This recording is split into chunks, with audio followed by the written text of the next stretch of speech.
Somebody say amen. Amen. For the reading of the word, please. And I don't know why God put this in my spirit. He actually put it in my spirit when I went back home, so it's been in my mind for a couple of weeks. And it's about making room for Jesus in our lives, because we put a lot of other things before God in our everyday life, and we don't make enough time for Him. So I want to come from Luke chapter 2, verse 1 through 7. See, man, when you have it, please.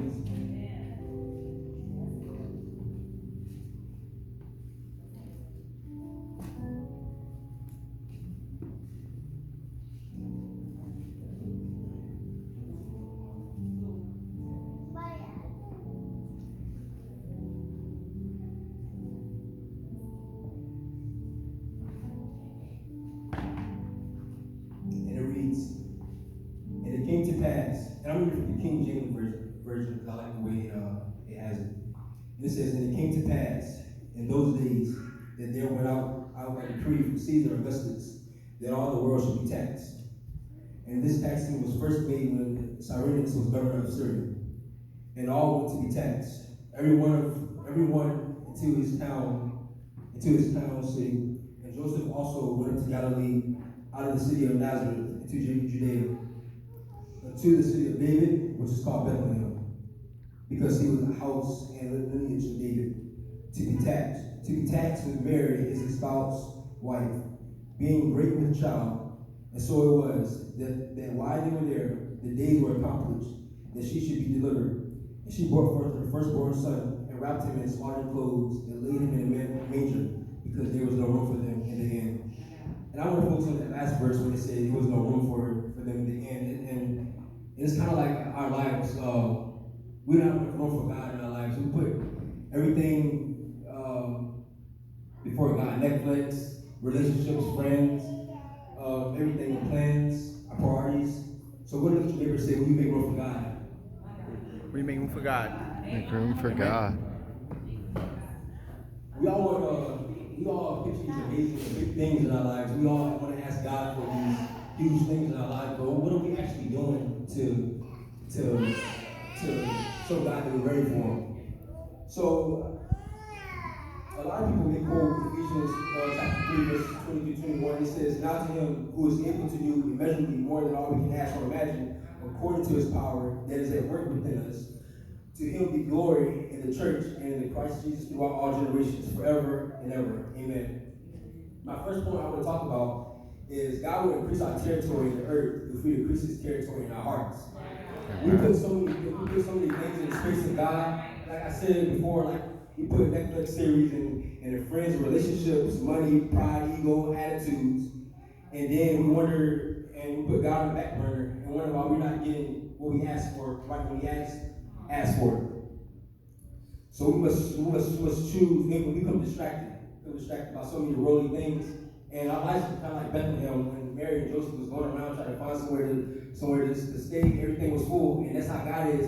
He's trying to find a place in our heart for us to go, but we can't. We're not making enough room for Him. So I want to say, let me get it.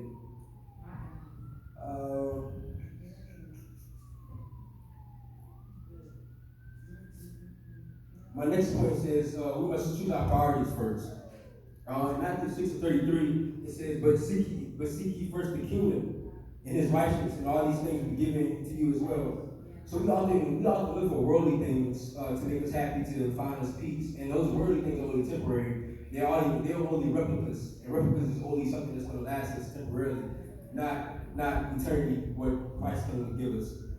So sometimes we're more concerned about Netflix series, social status, instead of being concerned about our relationship with God, which really matters. Because at the end of the day, the world changes. We can't please the world. Everything's going to change. I like to say it's kind of like all these dances that used to be around, the stinky leg, Dougie, all those. They were popular for a particular season. Yeah. And that's how the things in this world is. They're popular for a particular season. But I know somebody, and I know something that's not popular just for one season, but it's popular forever. Amen. So, yes. we often settle for the replica. In Romans 12:2, it also talks about not conforming to the world, so we have to keep that in mind too, because when we conform to the world, we kind of lose the sight of God in our lives.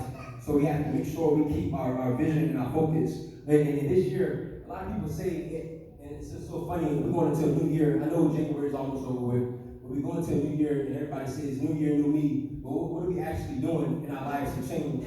In the new year, we all these things, we're going to do this year more, we're going to exercise more, we're going to cut people off, but we still have the same friends, the same negative people that bring the same negative energy around our lives.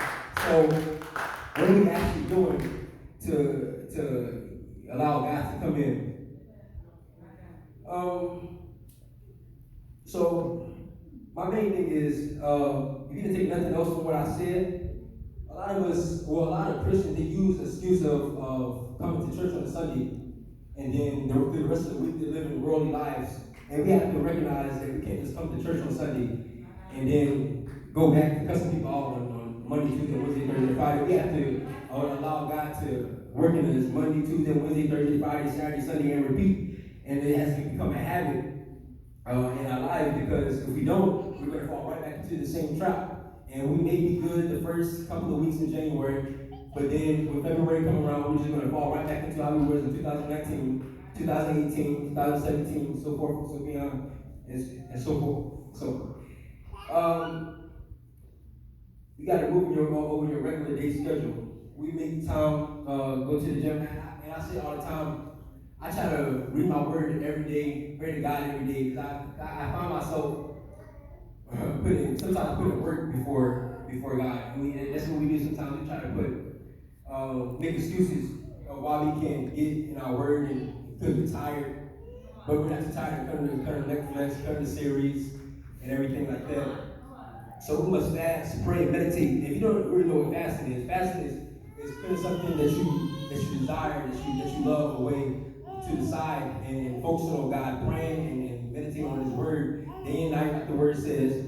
So I usually do social media, because a lot of times last year I looked at my Bible app in about June, and it said I only had 5 days in the app so far that year.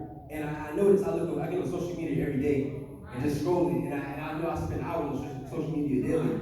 But what if I could take some of the time I spend on social media? Because I'm not saying we can have those things, but what if I take some of the time I spend on social media and hanging out with friends, and what if I got down into the word and actually study and read what it says? Because sometimes I find myself reading and just keep reading, and I'm just like, yeah, look at the time. It's like I'm so deep inside the word. That's what we have to do. That's what God is asking us to do, because God has something for us. He wants to put something so deep, so strong inside of us, and He needs strong people, especially where we're going now in this world. He needs strong people in His army, because it's so many spirits and demons out here in this world, and then God needs strong people, so He needs us to be focused. Us inside the church to be focused, to reach the people outside. There's so many people out there that needs God, and us, we're the vessel that's going to touch everybody out there. So we have to fast, pray, and meditate on the word.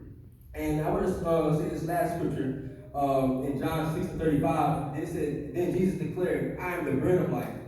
Whoever comes to me will never go hungry, and whoever believes in me will never be thirsty. So they're saying all these worldly things is going to be temporary, but if I put my trust and faith in God, I'm never going to hunger, I'm never going to thirst, because the world is going to run out. It's always going to be something. It's always going to be something. Next thing, something new. Something new is going to come up. So we have to really be focused in our word. If you allow space for Jesus in our lives, we'll find everything we need. And I just want to say thank you for your time. And